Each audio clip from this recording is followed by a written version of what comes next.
Hapa, nitxintzia naiz, italiakoa naiz, eta orain dela 15 urte, etorri nintzen Euskal Herrira bizitzera. Irakaslea naiz, italierra eta ingelesa irakasten ditut.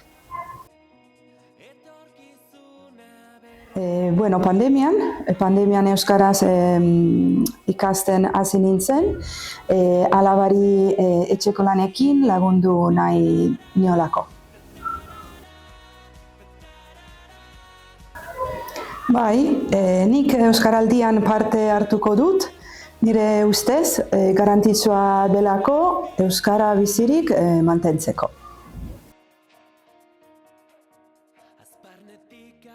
Normalean ez dut egunerokoan erabiltzen, baina kalean norbaitek euskaraz hitz egiten badit, euskaraz erantzuten saiatzen naiz.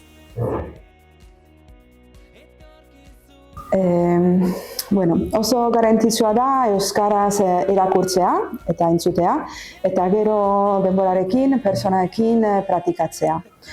Batzuetan, beldurra eta lotza diozu hitz egiteari, normala da, baina hala ere, nire gomendioa da saiatzea eta praktikatzea.